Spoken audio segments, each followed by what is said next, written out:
जय श्री राम दोस्तों, स्वागत है आपका अपने चैनल स्टूडेंट पॉइंट वीडी में। तो आई होप आप सभी लोग अच्छे होंगे। तो आज से हम केमिस्ट्री की अपडेट सीरीज आपके लिए लेके आ रहे हैं। इससे पहले हमने केमिस्ट्री की आपको एक प्लेलिस्ट प्रोवाइड करवाई थी जो कि 25 डेज क्रैश कोर्स से हमारे चैनल पर आपको मिल जाएगी। तो इस बार हम आपको जो केमिस्ट्री की प्लेलिस्ट लेके आ रहे हैं वो बिल्कुल अपडेट वर्जन में रहने वाली है। जो भी एनसीईआरटी ने अब न्यू सिलेबस दिया है, कौन बहुत सा सिलेबस एनसीईआरटी ने काट भी दिया था, कट कर दिया था। तो अब जो नया सिलेबस आपके अकॉर्डिंग हम जो भी नया सिलेबस एनसीईआरटी ने दिया है उसके अकॉर्डिंग हम आपके लिए वीडियोस लेके आ रहे हैं। तो आज की वीडियो हम पढ़ने वाले हैं मैटर इन अवर सराउंडिंग के बारे में। तो शुरू करते हैं आज की वीडियो। तो सबसे पहले हमारे को पता होना चाहिए मैटर्स क्या होते हैं। जैसा कि आप स्क्रीन पर देख पा रहे हो, मैटर्स क्या होते हैं हमारे पास। मैटर्स होते हैं which have mass and occupied space. ऐसी कोई भी चीज जो कि जिसका कुछ मास हो और कुछ वो स्पेस घेरे या स्पेस ऑक्यूपाइड करे, उसे हम क्या बोलते हैं, मैटर्स बोलते हैं। जैसा कि आप देख पा रहे होंगे क्लासरूम में हमारे पास चेयर है, ठीक है। चेयर का क्या होता है, हमारे पास कुछ मास होता है, ठीक है। आपके बेंचेस होते हैं, बेंचेस का भी कुछ मास होता है। ब्लैक बोर्ड हो गया, इन सब का कुछ मास है और कुछ जगह वो घेरते हैं। तो ये सारी चीजें क्या, मैटर। एनीथिंग जो भी आपके पास जिसका कुछ भी मास हो और कुछ भी स्पेस ऑक्यूपाइड करे, उसे हम क्या बोलते हैं, मैटर्स बोलते हैं, ठीक है। हमारे 4-5 टाइप्स के मैटर, जनरली हमारे 5 टाइप्स के मैटर हैं। यहाँ पे मैंने 4 टाइप के ही मैटर लिखे हैं। 5 टाइप के हमारे मैटर होते हैं। सबसे पहला मैटर कौन सा होता है हमारे पास, जैसा कि आप सभी को मालूम भी होगा, सबसे पहला मैटर कौन सा होता है हमारे पास, सॉलिड होता है, ठीक है। दूसरा कौन सा मैटर होता है हमारे पास, लिक्विड होता है, ठीक है। तीसरा कौन सा मैटर होता है हमारे पास, गैस होता है। चौथा कौन सा मैटर है हमारे पास, प्लाज्मा होता है। और पांचवा कौन सा मैटर होता है हमारे पास, बोस आइंस्टाइन। ये 5 प्रकार के हमारे पास क्या रहते हैं, मैटर रहते हैं। अगर हम बात करें कि मैटर आपकी फिजिकल क्लासिफिकेशन की जब हम बात करते हैं, तो फिजिकल क्लासिफिकेशन में हमारे पास मैटर कितने टाइप्स के आ जाते हैं, 3 टाइप्स के आ जाते हैं, सॉलिड, लिक्विड और गैस। अगर आपके पास ऑप्शन में 5 भी है तो आप उसको 5 टिक कर सकते हैं, और ऑप्शन में अगर 3 और 5 दोनों है तो आप उसको 5 टिक करना, ठीक है। मैटर हमारे पास कितने टाइप के होते हैं, 5 टाइप के होते हैं, सॉलिड, लिक्विड, गैस, प्लाज्मा और बोस आइंस्टाइन। तो सबसे पहले मैं आपको बताऊंगा सॉलिड क्या होते हैं। तो आप सभी को मालूम भी होगा कि सॉलिड होते क्या हैं। सॉलिड वो सब्सटेंस होते हैं जिनकी एक कोई डेफिनेट शेप होती है।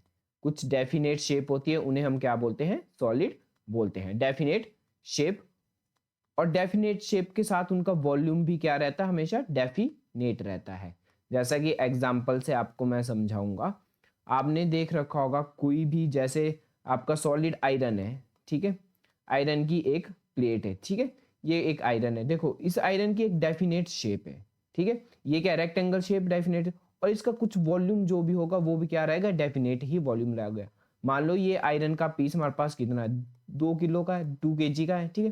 तो अगर 2 केजी का हमारे पास आयरन का पीस है तो उसकी 2 केजी की शेप भी आपको डेफिनेट दिखाई दे रही है, और उसका वॉल्यूम भी क्या रहता है, इसका डेफिनेट है, मास भी इसका क्या है, डेफिनेट है। तो ऐसी चीज जिसका शेप भी डेफिनेट रहे और वॉल्यूम भी डेफिनेट रहे, उन्हें हम क्या बोलते हैं, सॉलिड बोलते हैं। नेक्स्ट आपके पास लिक्विड। लिक्विड किसको बोलते हैं, लिक्विड ऐसी जिसकी शेप डेफिनेट नहीं है, जिसकी शेप डेफिनेट नहीं है, मतलब नो डेफिनेट शेप, जिसकी शेप डेफिनेट नहीं है बट उसका वॉल्यूम क्या है, डेफिनेट है। उसका वॉल्यूम क्या है, डेफिनेट है। तो ऐसे सब्सटेंस को हम क्या बोलते हैं, लिक्विड बोलते हैं। जैसे फॉर एग्जांपल भी मैं इसका आपको दूंगा, एग्जांपल है इसका। जैसे मान लो आपने एक गिलास में पानी लिया, आपको मैं एग्जांपल के साथ समझाऊंगा कि एक गिलास में पानी डाला। तो जैसे हम इस गिलास में पानी डालेंगे तो वो जो पानी होगा वो किसकी शेप ले लेगा, इस गिलास की शेप ले लेगा, ठीक है। इस गिलास की शेप ले लेगा, तो मतलब पानी की कोई अपनी शेप नहीं है, ठीक है। पानी क्या है, शेप क्या है इसकी, नो डेफिनेट, डेफिनेट शेप नहीं। अगर आप इसी पानी को अगर किसी बाल्टी या मग में डाल देते हो तो वो किसकी शेप ले लेगा, मग या बाल्टी की शेप ले लेगा। देखो मान लो इसकी शेप ले लेगा। अगर यही वाला पानी किसमें डाल दिया आपने, इसमें डाल दिया, तो इस क्या ले लेगा, इसकी शेप ले लेगा, ठीक। मतलब उसका कोई डेफिनेट शेप नहीं है। बट मान लो इस गिलास में अगर 2 लीटर पानी आ रहा है आपका, या 1 लीटर पानी आ रहा है, तो इस मग में आपने जब वो पानी डाला रहा तो वो कितना, 1 लीटर ही रहा। रहा तो 1 ही लीटर ना, तो उसका वॉल्यूम तो क्या रहा, फिक्स्ड रहा। ऐसा थोड़ी होगा कि यहाँ पे इस पे डालने के बाद उसका वॉल्यूम चेंज हो गया। तो हमेशा जो लिक्विड होते हैं हमेशा वो क्या होते हैं, जिसका शेप डेफिनेट नहीं होती, बट वॉल्यूम जो होता है वो क्या रहता है, उसका डेफिनेट रहता है। नेक्स्ट है आपके पास गैस। गैस क्या होते हैं, गैस हमारे पास क्या होते हैं, जिसका कोई डेफिनेट शेप नहीं है, no definite shape, no definite shape और नो वॉल्यूम। उसका वॉल्यूम भी फिक्स नहीं है और शेप भी उसकी फिक्स नहीं है, उसे हम क्या बोलते हैं, गैस बोलते हैं। ठीक है, अब मैं आपको मैटर की फोर्थ स्टेट के बारे में बताना चाहूंगा, थोड़ा बहुत इसको जनरली डिस्कस कर लेते हैं। वैसे इससे क्वेश्चन आता नहीं है, आज तक सिर्फ एक ही बार एग्जाम में आया है। और जो हमारे पास केमिस्ट्री की आपको ये प्ले लिस्ट रहेगी वो आपको मेडिकल और नॉन मेडिकल दोनों ही बच्चों के लिए रहेगी। ठीक है, इसमें दोनों ही सिलेबस आपको अच्छे से कवर करवाए जाएंगे। तो अगर आपको हमारी वीडियो पसंद आएगी तो हमारे चैनल को सब्सक्राइब जरूर करना और एक छोटा सा हार्ट कमेंट बॉक्स में ज़रूर बताना कि हमें वीडियो आपकी बहुत पसंद आई है। तो अब हम आपको प्लाज्मा के बारे में मैं आपको थोड़ा सा डिस्कस करूंगा। वैसे मैंने लास्ट में एक टॉपिक लिख रखा है प्लाज्मा, वहां पे भी मैं आपको प्लाज्मा बताऊंगा। प्लाज्मा जो स्टेट होती है ना, वो बनी होती है हमारे पास आयोनाइज्ड गैस से। किससे बनी होती है वो, आयोनाइज्ड गैस से बनी होती है। जैसे कि आपका सन है, सन आपके पास ना सॉलिड है, सन ना लिक्विड है ना गैस है, तो सन क्या है, सन जो स्टेट है वो क्या है, एक प्लाज्मा स्टेट है। और जो पांचवी स्टेट रहती है हमारी, वो क्या रहती है, बोस आइंस्टाइन आइंस्टाइन रहती है। उसके बारे में मैं यहाँ पे आपको डिस्कस नहीं किया, मैं एक और एरो बना देता हूँ, उसको क्या बोलते हैं हम, बोस आइंस्टाइन, बोस आइंस्टाइन बोलते हैं। और इसका नाम कैसे बोस आइंस्टाइन पड़ा वो भी मैं आपको बता दूं, सतिंद्र नाथ बोस होते थे, उन्होंने आइंस्टाइन के साथ कोलैबोरेट किया था, इसलिए इस स्टेट को हम बोस आइंस्टाइन स्टेट भी बोलते हैं। और बोस आइंस्टाइन कंडेंसेट भी बोलते हैं, CONDENSATE। ठीक है, बोस आइंस्टाइन कंडेंसेट क्या होता है मैं आपको बता दूं, जब हम किसी गैस को बाय कूलिंग अ गैस, मैं आपको डेफिनेशन लिखा देता हूं, by cooling a gas at low density, जब हम किसी डेंसिटी लो डेंसिटी पे किसी गैस को क्या करते हैं, कूल करते, लो टेम्परेचर पे, लो बिल्कुल लो टेम्परेचर पे हम जब किसी गैस को कूल करते हैं तो उस स्टेट को हम क्या बोलते हैं, बोस आइंस्टाइन कंडेंसेट बोलते हैं। आपको एग्जाम पॉइंट ऑफ व्यू से बस इतना ही याद करना है। ठीक है, ज्यादा डीप नहीं घुसेंगे, हम ज्यादा डीप नहीं करेंगे, क्योंकि जितना हम डीप करेंगे उतनी ही हम कंफ्यूज होंगे। तो आपको टैट के अकॉर्डिंग ही आपको सिलेबस करवाया जाएगा, कुछ भी ऐसा एक्स्ट्रा नहीं होगा। ठीक है, एग्जाम पॉइंट ऑफ व्यू से ही आपको बिल्कुल सिलेबस करवाया जाएगा। तो नेक्स्ट बढ़ते हैं हम, मैटर्स के बारे में मैंने आपको बता दिया। नेक्स्ट हमारे पास डिफ्यूजन। डिफ्यूजन होता क्या है, तो डिफ्यूजन को मैं आपको बता दूं, डेफिनेशन आप स्क्रीन पर देख रहे होंगे कि the movement of anything generally from higher region concentration to lower region concentration. एक प्रकार की मूवमेंट होती है जब कोई हायर रीजन की से किसी लोअर लोअर रीजन की तरफ को जाता है, तो उसको क्या बोलते हैं, हम डिफ्यूजन बोलते हैं। और मेनली ये गैसेस मॉलिक्यूल्स में होती है, तो मेनली गैसेस मॉलिक्यूल में जब भी कोई हायर रीजन से लोअर रीजन की तरफ को जाएगा तो हम उसके क्या बोलेंगे, हम डिफ्यूजन बोलेंगे। तो आप यहाँ पर देख पा रहे होंगे स्क्रीन पर कि डिफ्यूजन सबसे ज्यादा किस में पाया जाता है, डिफ्यूजन सबसे ज्यादा किस में होता है। तो आपको मैं बता दूं, ये बहुत इंपॉर्टेंट है कि जो हमारे पास डिफ्यूजन है वो सबसे ज्यादा किस में होता है, गैस में होता है। डिफ्यूजन सबसे ज्यादा किस में होता है, गैस में, फिर लिक्विड में, और फिर हमारे पास सॉलिड में। सॉलिड में सबसे कम डिफ्यूजन होता है, ऐसा क्यों, सॉलिड में सबसे कम डिफ्यूजन क्यों होता है मैं आपको बता दूं। आप देख रहे होंगे जो गैसेस मॉलिक्यूल्स होते हैं, मान लो ये हमारे पास एक कंटेनर है, जैसा कि आप स्क्रीन पर देख रहे होंगे ये कंटेनर। तो गैसेस मॉलिक्यूल क्या होते हैं, दूर दूर होते हैं। ठीक है, दूर दूर होते हैं गैसेस मॉलिक्यूल, ये हमारे पास गैसेस मॉलिक्यूल है। अब जो गैसी मॉलिक्यूल्स होते हैं उनमें जो आपस में स्पेस होता है वो क्या होता है, बहुत ज्यादा होता है। स्पेस क्या रहता है इनके बीच, बहुत ज्यादा रहता है, क्योंकि गैसेस मॉलिक्यूल दूर दूर होते हैं। तो जब उनमें स्पेस ज्यादा रहता है तो उनके पास क्या है, हाइयर रीजन से लोअर रीजन पे जाने के लिए जगह रहती है। ठीक है, जगह रहेगी हाइयर रीजन से लोअर रीजन में जाने के लिए, तो उसमें डिफ्यूजन क्या होगा, मैक्सिमम होगा। वहीं अगर हम सॉलिड की बात करें, अब सॉलिड के मॉलिक्यूल्स क्या होते हैं, बिल्कुल क्लोजली पैकेड होते हैं, जैसे कि आप यहाँ देख रहे होंगे बिल्कुल क्लोज क्लोज पैकेड है, बिल्कुल क्लोज क्लोज है। ठीक है, अब वहां क्या होता है कि जैसे ही बिल्कुल क्लोज क्लोज पैक होंगे तो अब वहां पे जगह ही नहीं है, आपके पास स्पेस ही नहीं है इन दोनों के बीच। जब इसमें स्पेस ही नहीं तो कोई चीज हायर रीजन से लोअर रीजन की तरफ को कैसे जा पाएगी, जब उसके बीच क्या है, स्पेस ही नहीं है। तो इसीलिए सॉलिड में सबसे कम क्या होता है, हमारे पास डिफ्यूजन होता है। और इसके फैक्टर बहुत इंपॉर्टेंट है दोस्तों, इसके फैक्टर्स मैं आपको बता दूं बहुत ज्यादा इंपॉर्टेंट है। पहला फैक्टर है जो हमारे पास इफेक्ट ऑफ टेम्परेचर। टेम्परेचर का क्या इफेक्ट पड़ता है, जैसे जैसे हम टेम्परेचर बढ़ाते हैं वैसे वैसे क्या होता है, हमारे पास डिफ्यूजन भी बढ़ता है।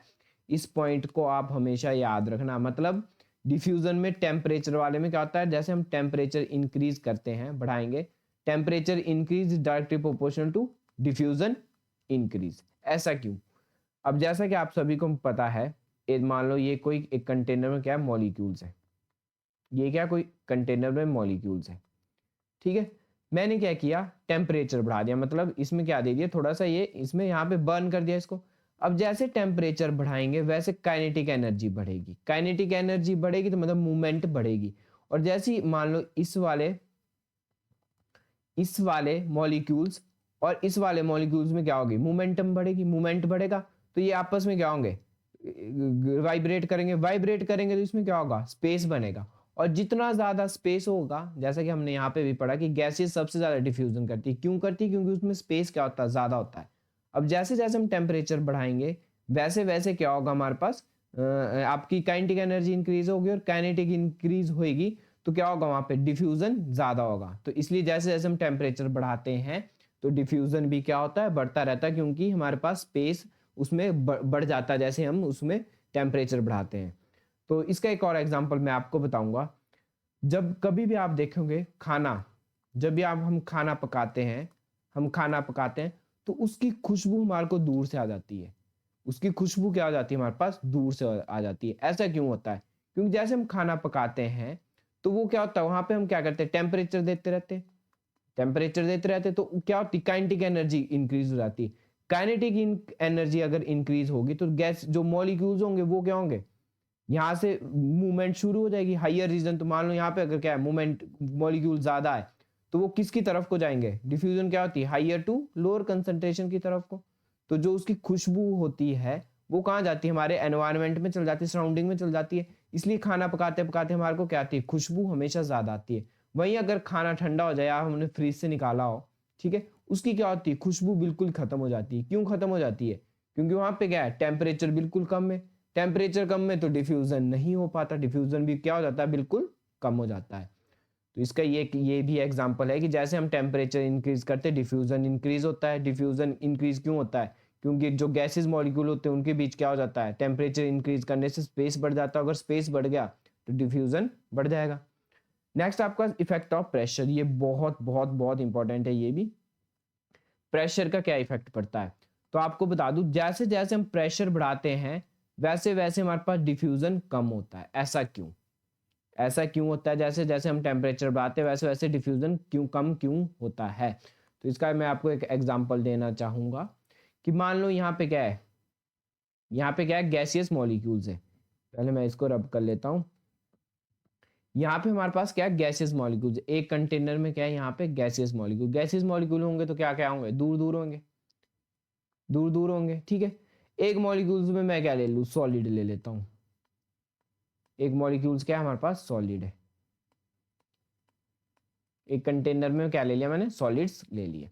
अब गैसेस मॉलिक्यूल दूर दूर है, अगर आप इनमें प्रेशर लगाओगे, ठीक है, अगर मैं इस पे प्रेशर लगाऊंगा तो ये मॉलिक्यूल्स क्या हो जाएंगे, इकट्ठे हो जाएंगे एक दो, ठीक है।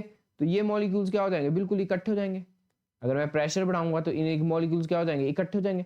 अगर मॉलिक्यूल्स इकट्ठे हो गए, जैसे कि यहाँ पे आप सॉलिड में देख पा रहे होंगे, तो अगर मॉलिक्यूल्स इकट्ठे हो गए तो एक प्रकार से क्या बन रहा है, सॉलिड बन रहा है, ठीक है। और सॉलिड में हमेशा डिफ्यूजन क्या हो जाता है, कम हो जाता है। मतलब अगर ये मॉलिक्यूल इकट्ठे हो गए तो इनमें स्पेस कम हो गया। स्पेस कम हो गया तो हाइयर रीजन से लोअर कंसंट्रेशन को जाने के लिए जगह ही नहीं बची। जब जगह ही नहीं बची तो डिफ्यूजन क्या हो जाता है, बिल्कुल कम हो जाता है। तो वैसे ही आपको बता दूं, जैसे जैसे हम प्रेशर इंक्रीज करते, मैंने यहाँ पे भी लिखा है, because when pressure is increases the particle are closely packed. Particles क्या हो जाते हैं, क्लोजली पैकेड हो जाते हैं। और क्लोजली पैकेड हो जाएंगे तो उनके पास जगह ही नहीं है। जगह ही नहीं तो वो हाइयर रीजन से लोअर रीजन को कैसे जा पाएंगे। तो इसीलिए ये दोनों पॉइंट्स आपके लिए बड़े इंपॉर्टेंट है कि टेम्परेचर इंक्रीज करते हैं तो डिफ्यूजन क्या होता है, इंक्रीज होता है, और प्रेशर अगर हम इंक्रीज करते हैं तो डिफ्यूजन क्या हो जाता है हमारे पास, बिल्कुल कम हो जाता है। और गैसेस फेज में हमेशा डिफ्यूजन क्या रहता है, सबसे ज्यादा होता है। ये 3 पॉइंट आपने लर्न कर लेने हैं, एग्जाम पॉइंट ऑफ व्यू से इंपॉर्टेंट है। और दोस्तों अगर आपको वीडियो पसंद आ रही हो तो जल्दी से कमेंट बॉक्स में एक छोटा सा हार्ट जरूर रिएक्ट करें। बहुत मेहनत लगती है दोस्तों आपके लिए कंटेंट क्रिएट करने पे, और ऐसा कंटेंट आपको किसी भी चैनल यूट्यूब पे भी नहीं मिलेगा। आप अलग कोई सी भी प्लेलिस्ट उठा के देख लेंगे। तो वैसे ही हमने आपको फिजिक्स का कंटेंट भी बनाया, आपको बिल्कुल बिल्कुल एग्जाम पॉइंट ऑफ व्यू से, बिल्कुल टैट के एग्जाम पॉइंट ऑफ व्यू से कंटेंट बना रखा है, और आपके लिए बहुत बहुत यूजफुल रहेगा वो कंटेंट। आप एक बार हमारी फिजिक्स की प्लेलिस्ट भी चेक कर सकते हैं। तो नेक्स्ट आपके पास मेल्टिंग पॉइंट। मेल्टिंग पॉइंट क्या होता है, तो the minimum temperature at a solid melts into a liquid at a atmospheric pressure. ध्यान से सुनना दोस्तों, ऐसा टेम्परेचर जहां पे सॉलिड क्या बनना, मेल्ट होना शुरू हो जाता है लिक्विड में, ठीक है, सॉलिड किस में चेंज होना शुरू हो जाता है, लिक्विड में शुरू हो जाता है, उसको क्या बोलते हैं हम, मेल्टिंग पॉइंट बोलते हैं। और एक बात हमेशा याद रखना दोस्तों कि मेल्टिंग पॉइंट ऑफ आइस कितना रहता है, मेल्टिंग पॉइंट ऑफ आइस रहता है हमारे पास 0 डिग्री सेल्सियस, ठीक है। और ये 0 डिग्री सेल्सियस कितने पे होता है, 1 एटमॉस्फेरिक प्रेशर पे होता है। ये भी दोस्तों कई बार एग्जाम में पॉइंट ऑफ व्यू से इंपॉर्टेंट है, कई बार हमें डायरेक्ट याद कर लेते हैं कि मेल्टिंग पॉइंट ऑफ आइस कितना होता है, 0 डिग्री होता है, 0 डिग्री सेंटीग्रेड। तो 0 डिग्री सेंटीग्रेड किस पे रहता है, 1 एटमॉस्फेरिक प्रेशर पे रहता है, ठीक है। तो उसको क्या बोलते हैं, मेल्टिंग पॉइंट बोलते हैं। मेल्टिंग पॉइंट क्या होता है, जिसमें सॉलिड मेल्ट होना क्या करता है, स्टार्ट करता है, तो उसे हम बोलते हैं मेल्टिंग पॉइंट बोलते हैं। और मेल्टिंग पॉइंट ऑफ आइस कितना रहता है, 0 डिग्री सेल्सियस रहता है, और मेल्टिंग इन केल्विन में जब हम बात करेंगे तो 273.15 केल्विन रहता है। तो आपको मैं टेम्परेचर के बारे में बता दूं, तो जो हमारे पास टेम्परेचर होता है हम तीन यूनिट्स में उसको काउंट करते हैं। पहली यूनिट हमारे पास क्या, सेल्सियस, पहली यूनिट क्या रहती है, सेल्सियस। दूसरी यूनिट क्या है हमारे पास, केल्विन। और तीसरी यूनिट क्या है हमारे पास, फ़ारेनहाइट। तो ये तीनों यूनिट्स आपके लिए बहुत ज़्यादा ज़रूरी है, इससे कई बार कन्वर्जन भी आ जाता है आपके एग्जाम में। तो आपको बता दूं कि जो एसआई यूनिट होती है टेम्परेचर की, कई बार ये क्वेश्चन भी आया है। यूनिट्स तो 3 है, टेम्परेचर की 3 यूनिट्स है, कौन कौन सी, सेल्सियस, केल्विन और फ़ारेनहाइट। पर जो एसआई यूनिट रहेगी टेम्परेचर की वो क्या रहती है, हमेशा केल्विन रहती है। और आपको बता दूं 0 डिग्री सेल्सियस, सेल्सियस कहाँ से, सेल्सियस स्केल कहाँ से शुरू होता है, 0 डिग्री से लेके 100 डिग्री सेल्सियस, 100 तक हमारे पास सेल्सियस स्केल रहता है। वही केल्विन स्केल दोस्तों, मैं स्लाइड को साइड में कर देता हूं, वही जो हमारे पास केल्विन स्केल है वो कहाँ से रहता है, वो 273.15 से स्टार्ट होके कहाँ तक रहता है, 373.15 तक रहता है। और वही फ़ारेनहाइट स्केल कहाँ से शुरू होता है दोस्तों, 32 डिग्री फ़ारेनहाइट से स्टार्ट होके 212 डिग्री फ़ारेनहाइट तक रहता है। तो ये आपको स्केल भी लर्न होना चाहिए। आपको एक और मैं बता दूं, बहुत बहुत इंपॉर्टेंट है ये चीज़, कि अगर आपको केल्विन डिग्री, केल्विन में टेम्परेचर दिया और उसको सेल्सियस में चेंज करना हो तो क्या करना पड़ता है। तो हमेशा याद रखना, देखो ए बी सी डी से आपको जनरल सी ट्रिक भी बता देता हूँ इसको लर्न करने के लिए। तो आपको पता है कि A B C D E F G H I J K, तो के बाद में आता है, सी पहले आता है। तो हम आप कहाँ बाद से, के से कहाँ की तरफ को जा रहे हैं, पीछे को जा रहे हैं ना, सी की तरफ को जाते ना, A B C D E F G H I J K. तो के से किसकी तरफ को जा रहे हैं, सी की तरफ को जा रहे हैं, तो उल्टा पीछे को जा रहे हैं। तो जब भी हम पीछे को जा रहे हैं तो क्या होगा, हमेशा माइनस होगा। माइनस कितना होता है, 273.15 डिग्री क्या होगा, माइनस होगा। और जब ये अगर आपका टेम्परेचर किस में दे रखा है, सेल्सियस में दे रखा है, और आपने कहाँ जाना है, सेल्सियस को किस में चेंज करना है, केल्विन में चेंज करना है, सेल्सियस को किस में चेंज करना है, केल्विन में चेंज करना है। तो अब कहाँ से, सी से किस तरफ को जा रहे हैं हम, के की तरफ को जा रहे हैं, तो क्या होगा, प्लस की तरफ को जा रहे हैं। तो इसमें कितना प्लस करना पड़ता है, 273.15, इसमें क्या करना पड़ेगा, आपको प्लस करना पड़ेगा। तो यही आपके पास इसमें इंपॉर्टेंट है। कन्वर्जन मैं बता दूं, इसका एक एग्जांपल भी आपको साथ साथ ही करा दूं। देखो मान लो यहाँ पे टेम्परेचर कितना है, 0 डिग्री सेल्सियस है। अब 0 डिग्री सेल्सियस को आपने केल्विन में कन्वर्ट करना है, तो केल्विन में कन्वर्ट, सेल्सियस से किस में कन्वर्ट करना है, केल्विन में कन्वर्ट करना है, मतलब सी से किसकी तरफ को जा रहे हैं हम, के की तरफ को। तो क्या होगा, प्लस होगा, प्लस कितना होता है, 273.15 प्लस होगा। तो जीरो में जब आप 273.15 प्लस करेंगे तो क्या बनेगा आपके पास 373.15 बन जाएगा। और वही आपका क्या रहता है स्केल रहता है केल्विन का 273.15। सॉरी दोस्तों यहाँ पे 273.15 रहेगा। वहीं अगर आपका 100 डिग्री सेल्सियस है, 100 डिग्री सेल्सियस को किस में कन्वर्ट करना है, केल्विन में कन्वर्ट करना है, तो कैसे करोगे आप 100 डिग्री में क्या प्लस कर दोगे 273.15 प्लस कर दोगे तो कितना आ जाएगा हमारे पास 373.15 आ जाएगा। और वही आपका केल्विन का लास्ट स्केल रहता है। तो ये भी दोस्तों यहाँ पे देख रहे होंगे आप कि 0 डिग्री से 100, तो 0 किसके बराबर हो गया 273 1.5 केल्विन के बराबर हो गया। और 100 डिग्री किसके बराबर हो गया 373.15 केल्विन के बराबर हो गया। और मेल्टिंग पॉइंट ऑफ आइस कितना होता है 273.15 केल्विन होता है। और सेल्सियस में लेंगे तो कितना होगा 0 डिग्री सेल्सियस होगा। तो नेक्स्ट स्लाइड की तरफ बढ़ते हैं। नेक्स्ट दोस्तों ये तो मैंने आपको सेल्सियस से लेके केल्विन की आपको बता दी और क्या केल्विन से लेके सेल्सियस की बता दी। पर अब हम चेंज करना सीखेंगे फ़ारेनहाइट को। और ये बहुत बहुत बहुत इंपॉर्टेंट है दोस्तों फ़ारेनहाइट वाला, आपके एग्जाम पॉइंट ऑफ व्यू से भी बहुत इंपॉर्टेंट है। कई बार आपको बॉडी टेम्परेचर कन्वर्ट करने को ये क्वेश्चन आ जाता है। तो आपको मैं बता दूं कि फ़ारेनहाइट जो होता है हमारे पास, फ़ारेनहाइट का फॉर्मूला होता है इंटर कन्वर्जन का। ध्यान से देखना दोस्तों 9/5 सेंटीग्रेड प्लस 32। ठीक है, अगर आपके पास कोई टेम्परेचर मान लो सेल्सियस, कौन सा सेल्सियस लेंगे हम 100 डिग्री सेल्सियस लेते हैं।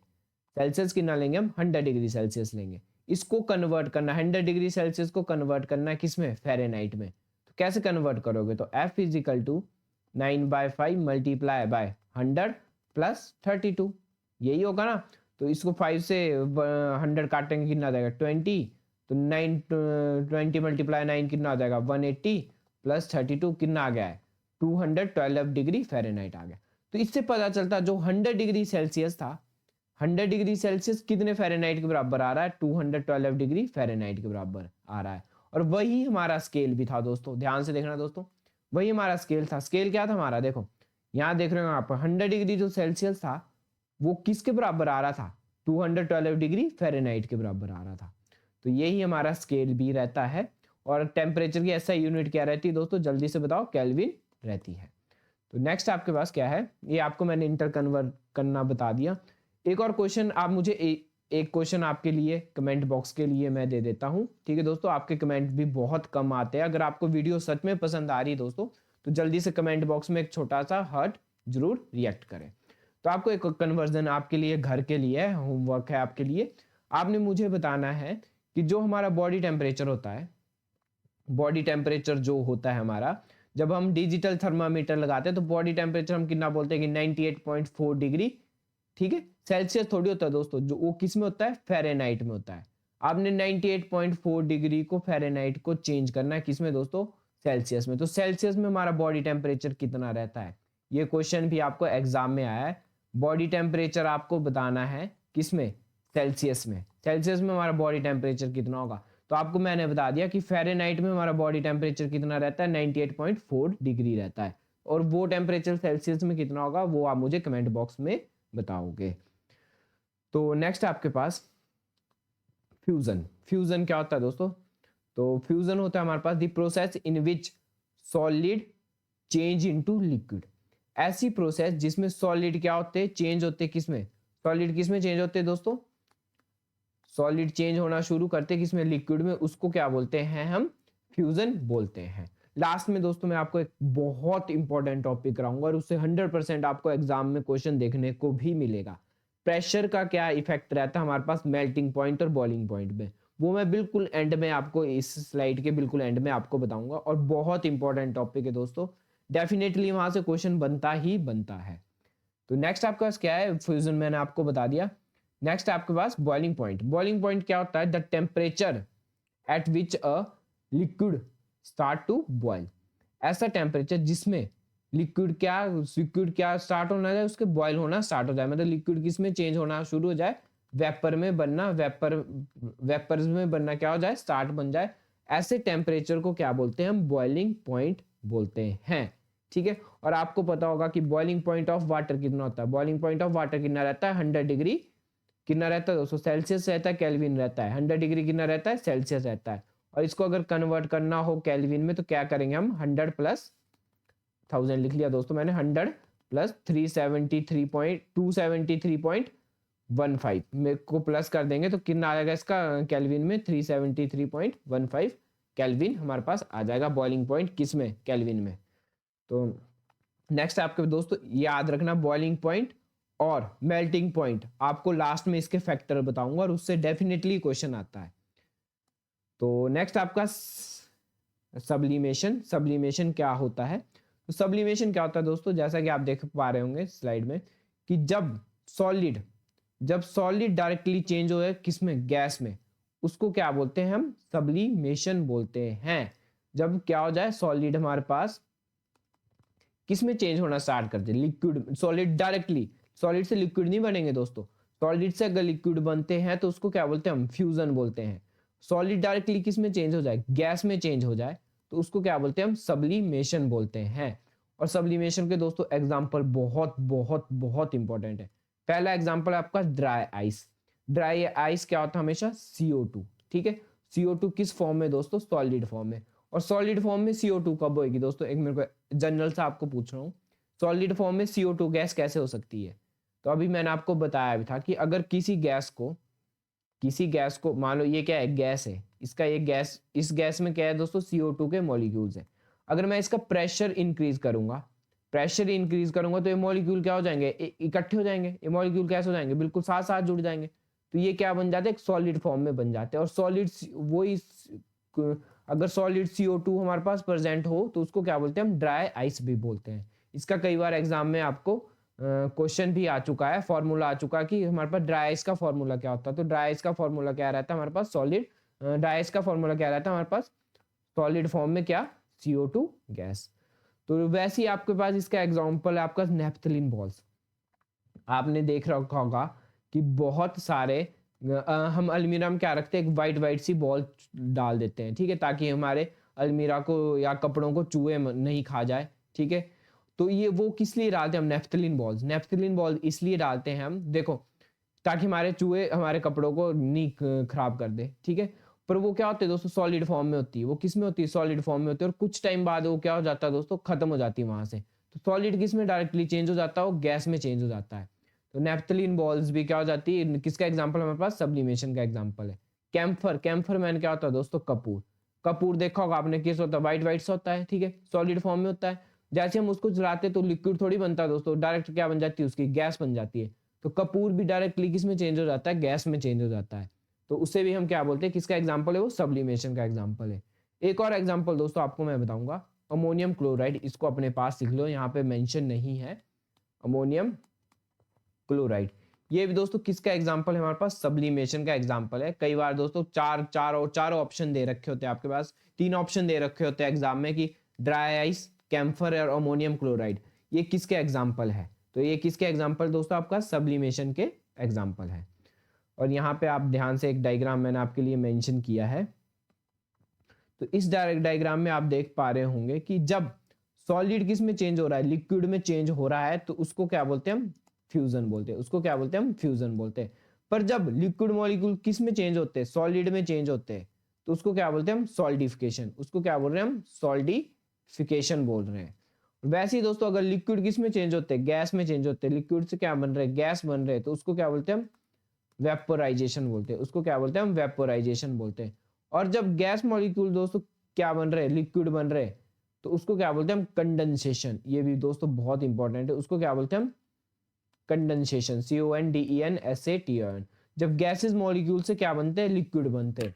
तो कंडेंसेशन आपने देखा होगा दोस्तों, कई बार हम चाय बनाते हैं तो चाय, जैसे हम पानी को उबालते हैं तो वेपर फॉर्म में बन जाती है, उसके ऊपर ढक्कन रख दो तो ढक्कन के ऊपर क्या बन जम जाते हैं, लिक्विड जैसा जम जाता है, ठीक है, थोड़ी पानी की वाटर ड्रॉपलेट्स क्या हो जाती है, ढक्कन में लग जाती है।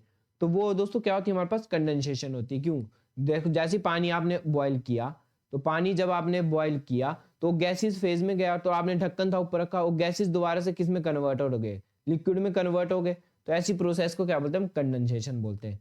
और जब सॉलिड डायरेक्टली चेंज हो जाए गैस में, तो उसको क्या बोलते हैं हम, सब्लिमेशन बोलते हैं। और गैस जब डायरेक्टली चेंज हो जाए किस में, सॉलिड में हो जाए, उसको बोलते हैं हम डिपोजिशन, DEPOSITION। तो ये सारी चीज़ें दोस्तों आपको एग्जाम पॉइंट ऑफ व्यू से बहुत बहुत बहुत इंपॉर्टेंट है। इसमें दोस्तों मैं एक और लाइन आपको याद कराऊंगा, जब भी कंडेंसेशन होती है हमारे पास, तो हमारे पास प्रेशर क्या हो जाता है, इंक्रीज होता है। प्रेशर क्या होगा, इंक्रीज होगा। प्रेशर क्यों इंक्रीज होगा और टेम्परेचर क्या होता है, डिक्रीज होता है जब भी कंडेंसेशन होती है। क्योंकि देखो दोस्तों गैसेस किस में चेंज हो रहे हैं, लिक्विड में चेंज हो रहे हैं। तो जो हमारे पास गैसेस मॉलिक्यूल्स होते हैं, गैसेस मॉलिक्यूल क्या होते हैं, दूर दूर होते हैं। लिक्विड में चेंज कब होंगे, जब ये नजदीक नजदीक आएंगे, क्योंकि लिक्विड के मॉलिक्यूल क्या होते हैं, थोड़े नजदीक होते हैं। लिक्विड के मॉलिक्यूल्स क्या होते हैं, थोड़े नजदीक होते हैं। तो जैसे हम गैस से लिक्विड बनाएंगे तो हमारे को क्या करना पड़ेगा, प्रेशर इंक्रीज पड़ेगा, तभी ये मॉलिक्यूल क्या आएंगे, एक साथ आएंगे। इसलिए जब भी कंडेंसेशन होती है तो प्रेशर क्या रहता है, इंक्रीज होता है, टेम्परेचर क्या रहता है, डिक्रीज हो जाता है। तो ये आपके लिए बहुत इंपॉर्टेंट है। सब्लिमेशन का एग्जांपल याद कर लेना दोस्तों, बहुत बहुत इंपॉर्टेंट है। और देखो दोस्तों, आपने को एक और चीज आपको बता दूं कि जो मैटर क्या थे, सॉलिड लिक्विड गैस होते थे। तो मैटर क्या हो जाते, अपनी स्टेट को क्या कर देते, चेंज कर सकते। अपनी स्टेट को क्या कर सकते, चेंज कर सकते। सॉलिड से क्या बन सकते हो, लिक्विड बन सकते हैं। सॉलिड से लिक्विड बनेंगे तो क्या बोलेंगे हम, फ्यूजन बोलेंगे। लिक्विड से गैस बनेंगे तो क्या बोलेंगे हम, वेपराइजेशन बनेंगे। वहीं अगर सॉलिड से डायरेक्टली गैस बन गए तो सब्लिमेशन बोलेंगे। वहीं अगर लिक्विड से सॉलिड बन गए तो सॉलिडिफिकेशन बोलेंगे। वहीं अगर गैस से लिक्विड बन गए तो कंडेंसेशन बोलेंगे। ठीक है दोस्तों, तो मतलब मैटर जो थे वो अपनी स्टेट को क्या कर सकते हैं, चेंज कर सकते हैं। ये भी दोस्तों बहुत इंपॉर्टेंट बात है कि मैटर अपनी स्टेट को क्या कर सकते हैं, चेंज कर सकते हैं अंडर डिफरेंट कंडीशन में। तो बढ़ते हैं हम नेक्स्ट। ठीक है दोस्तों, वीडियो पसंद आ रही है तो मैं बार बार आपको रिपीट कर रहा हूँ, अगर वीडियो पसंद आ रही है तो जल्दी से कमेंट बॉक्स में एक छोटा सा हार्ट जरूर रिएक्ट करें। और हमारे चैनल को दोस्तों बहुत जरूरी से सब्सक्राइब जरूर करें, क्योंकि बहुत मेहनत लगती है दोस्तों आपको कंटेंट क्रिएट करने में और आपके लिए पीडीएफ बनाने में। तो जल्दी से हमारे चैनल को सब्सक्राइब, लाइक, शेयर बटन सब कुछ कर दे, जल्दी से शेयर कर दे अपने दोस्तों को भी। तो नेक्स्ट है आपके पास इवेपोरेशन। तो इवेपोरेशन क्या होता है दोस्तों, ये भी एक प्रकार से बॉइलिंग होती है। आपको मैं बताऊंगा इवेपोरेशन और बॉइलिंग में डिफरेंस क्या है। तो इवेपोरेशन क्या होता है हमारे पास, इवेपोरेशन होती है the process in which liquid change into vapour. तो लिक्विड जब भी चेंज होंगे किस में, वेपर में चेंज होना स्टार्ट करेंगे तो उसको क्या बोलेंगे हम, क्या बोलेंगे दोस्तों, इवेपोरेशन। नहीं, वो इवेपोरेशन नहीं होता। लिक्विड जब भी वेपर में चेंज होंगे तो वो बॉइलिंग पॉइंट होता है। पर जब अगर लिक्विड वेपर में चेंज हो रहा है पर क्या, under its boiling point, below it's boiling point, अगर बॉइलिंग पॉइंट से कम में ही आपके लिक्विड किस में चेंज होना शुरू कर रहे हैं, वेपर में चेंज होना शुरू करे, उसे हम बोलते हैं इवेपोरेशन। जैसे एक और एग्जांपल के साथ मैं आपको समझाता हूं कि क्या होता है कि अगर आपके पास पानी गिर जाए कहीं, मान लो फर्श पे क्या कर गया, पानी गिर गया यहाँ पे, ठीक है। पानी गिर गया, आप क्या लगा देते हैं, उसको साफ करते हैं, ठीक है। तो उसका क्या हो जाता है, वॉल्यूम बढ़ा देते हैं। वॉल्यूम बढ़ा देते तो जल्दी से क्या हो जाता है हमारे पास, इवेपोरेट हो जाता है, ठीक है। या पोचा मार देते हैं दोस्तों, एक जनरल पहाड़ी लैंग्वेज में बोल देता हूँ, पोचा मार देते तो क्या हो जाता है, जल्दी से हमारा इवेपोरेशन क्या हो जाता है, जल्दी हो जाता है। तो ऐसा क्यों होता है, क्योंकि देखो दोस्तों, एक तो आपने सरफेस एरिया बढ़ा दिया और सरफेस एरिया बढ़ाते तो बॉइलिंग पॉइंट कम हो जाता है। तो एक और बात बताओ, अगर मानो कोई लिक्विड की वाटर ड्रॉपलेट्स है, वो तो किस पे बॉयल होनी शुरू करेगी, 100 डिग्री पे बॉयल होनी शुरू करेगी। अब हमारा कई बार एनवायरनमेंट का 100 डिग्री थोड़ी होता है टेम्परेचर, ठीक है, उसका क्या होता है, कम भी होता है। तो जो वाटर ड्रॉपलेट्स होती है वो क्या हो जाती है, हो तो उसके भी क्या हो जाते हैं, वेपर बन जाते हैं। पर कब बन रहे हैं, उसके 100 डिग्री सेल्सियस से कम टेम्परेचर पे बन जा रहे हैं। मान लो आपका रूम टेम्परेचर 25 डिग्री सेल्सियस है, अब वो वाटर ड्रॉपलेट्स जो थी 25 डिग्री सेल्सियस पे क्या हो रही है, बॉयल हो रही है, ठीक है। वेपर उसकी क्या बन रही है, गैस बन रही है। पर उसकी जो गैस बन रही है वो किस में बन रही है, बिलो इट्स बॉइलिंग पॉइंट बन रही है। तो ऐसी प्रोसेस को क्या बोलते हैं हम, इवेपोरेशन बोलते हैं। और इवेपोरेशन जब भी होती है तो कूलिंग इफेक्ट करती है। आपने बस इतना याद रखना, उसका एग्जाम्पल याद रख लो, इतना आपको एग्जाम पॉइंट ऑफ व्यू से इंपॉर्टेंट भी नहीं है ये वाला टॉपिक, पर आपको जनरल मैंने बता दिया। तो नेल पॉलिश रिमूवर जब भी हम यूज करते हो, लड़कियों को ज्यादा पता होगा कि जब भी हम एसीटोन यूज करते हैं तो हमारे को क्या होती है, वहां पे ठंडक ठंडक जैसी लगती है। जब भी हमारे को पसीना पड़ता है, स्वेटनिंग जब भी होती है, तो वहां पे भी क्या हमारे को थोड़ी कूलिंग जैसी लगती है। तो ये सारे किसके एग्जाम्पल है, हमारे पास इवेपोरेशन के एग्जाम्पल है। तो दोस्तों एक और बात लास्ट, हमारे पास प्लाज्मा। प्लाज्मा के बारे में आपको मैं बताऊंगा। प्लाज्मा हमारे पास क्या होता है, प्लाज्मा होता है हमारे पास आयोनाइज्ड गैस, मैंने शुरू में भी बताया था। और इसका एग्जाम्पल आपको याद रखना, formed of ionised gas. Plasma किससे बनी होती है?